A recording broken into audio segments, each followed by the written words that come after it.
Once you found love, you think that it's there and it's there to stay, and it's like this rock solid foundation that once you get it, once you've achieved it, it's unshakable. But that's not the reality of life, and that is a big unlearning for me.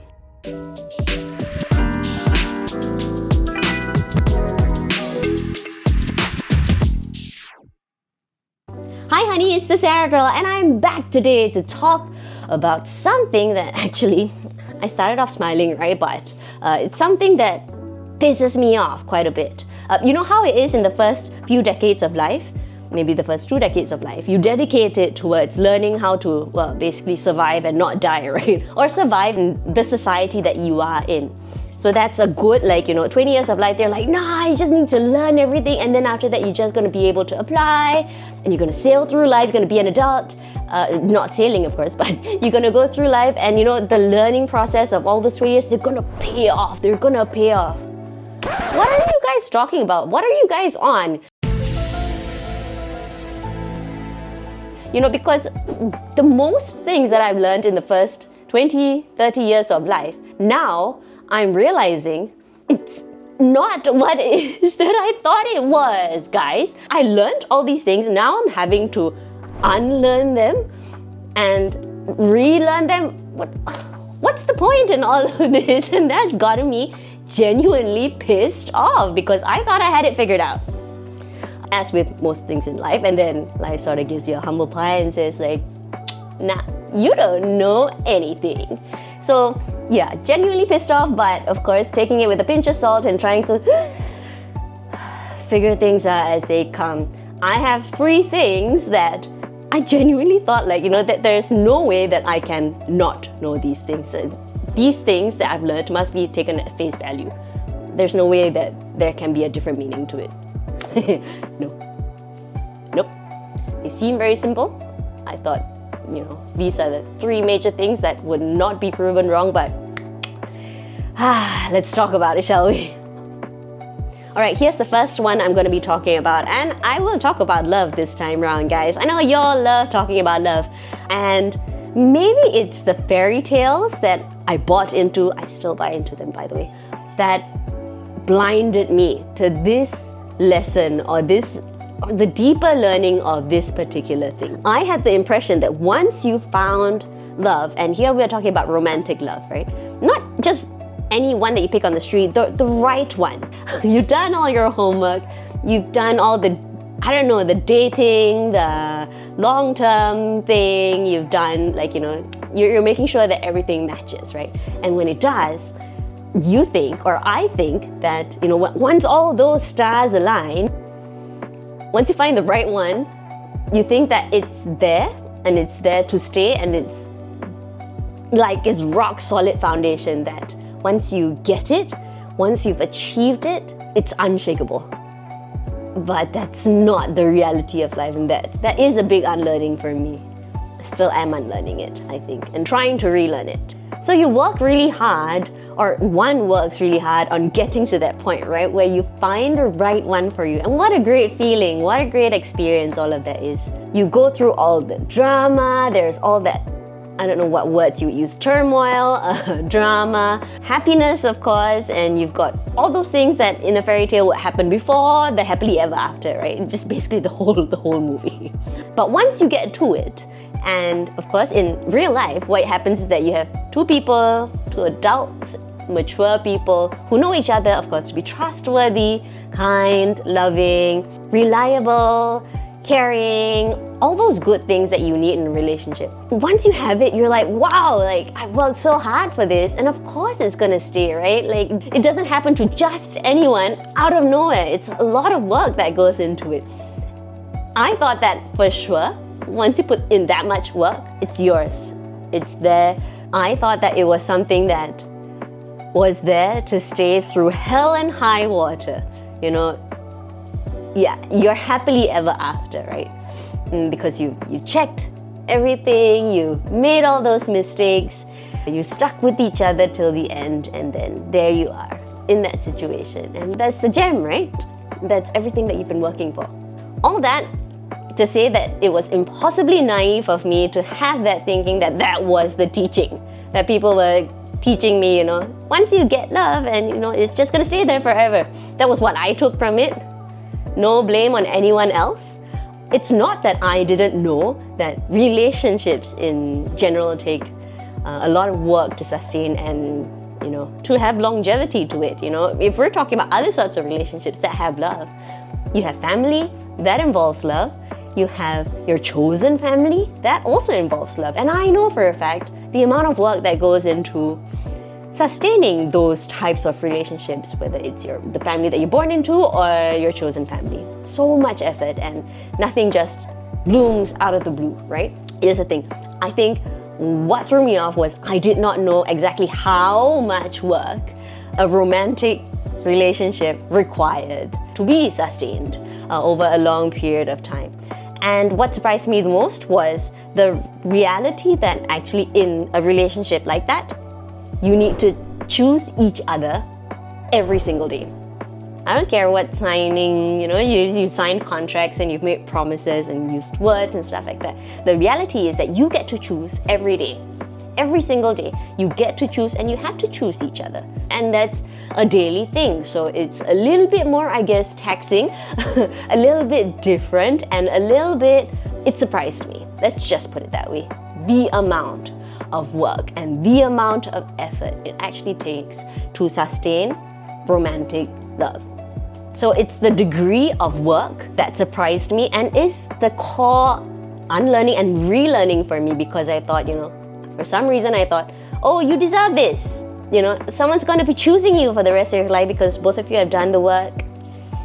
You've chosen each other and everything should be a little bit more smooth sailing from there. Now, I'm pretty sure that there were many people in my midst that saw me as I was going through this and were trying to give me advice on this, because they don't want people to walk away and people close to them to say, nobody told me this when I was growing up. Nobody told me love was so difficult and stuff like that. I am very sure that there were people that were telling me or trying to give me advice to this effect, saying that, it's not all butterflies and roses from, the time that both of you, I guess, seal the deal. It's just that I was blind to it. I did not hear it. I did not want to hear it, maybe because I had to experience it for myself to be able to understand or comprehend that sort of advice. I really did not know that you had to choose to be with each other every single day for the rest of your life, essentially. And that one surprised me, and I'm still learning it. That's the process of relearning for me, for at least this topic on romantic love. So this is another thing that I'm unlearning and relearning. So you've definitely heard this very popular phrase, right? It is not the destination, it is the journey. For me, what I took from that, and that phrase that we keep talking about and you repeat over and over again, is that the journey is the difficult part, of course, and then once you get to the destination, that is, right? You've achieved, you have arrived, right? And what I understood from that was that you sit in it. And it's just like, oh yeah, I did it, guys. And I'm just gonna reap the fruits of my harvest and all my hard work.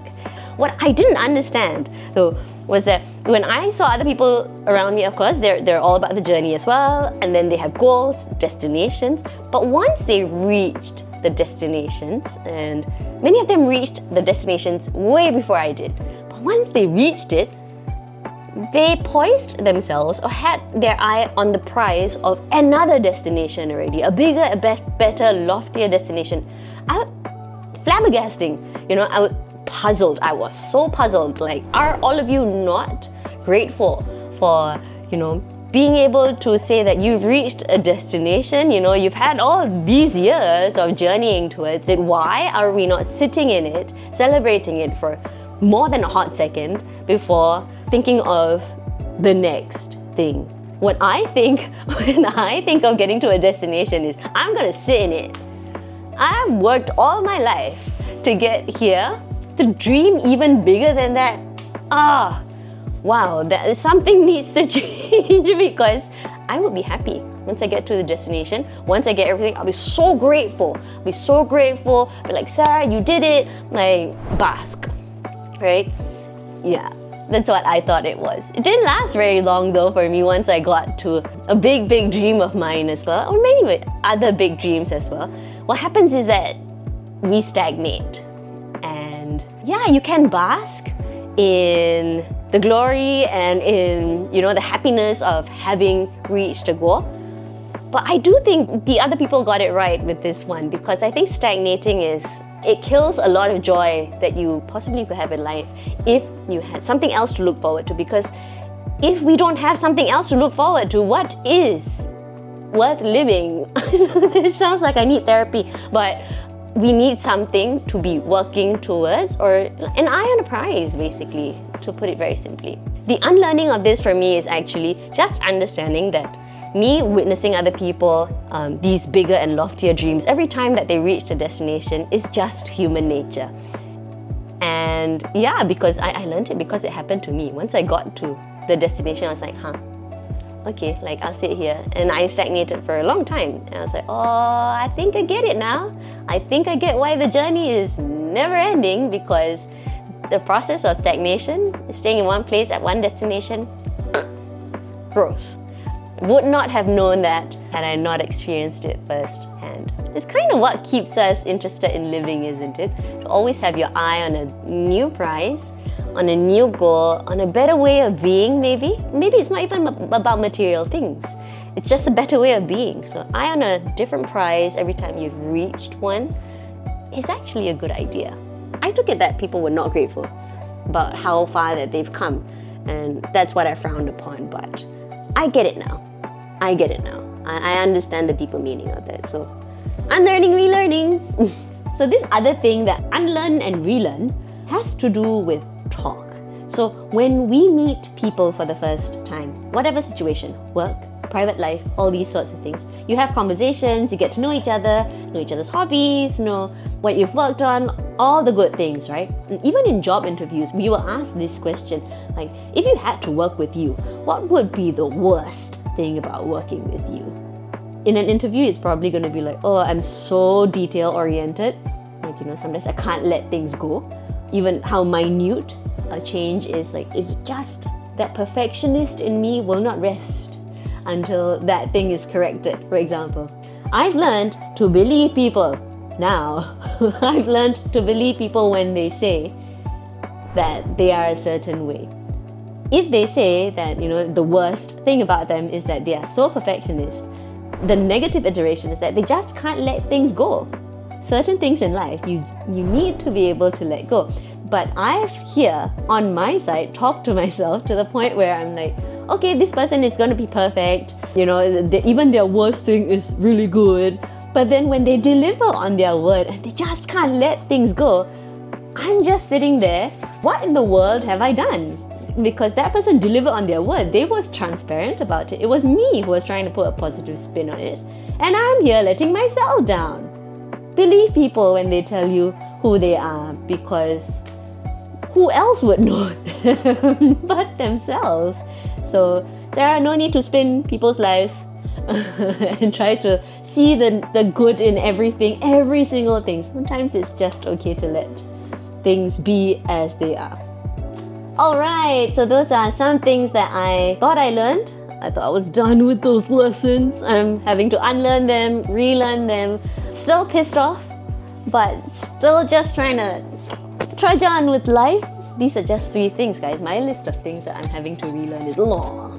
So if you want to hear more about them and maybe teach me a little bit or correct me, I don't know. Maybe I'm learning something wrongly because I'm like, using a wrong textbook. I don't know, guys. Tell me. Drop me a comment.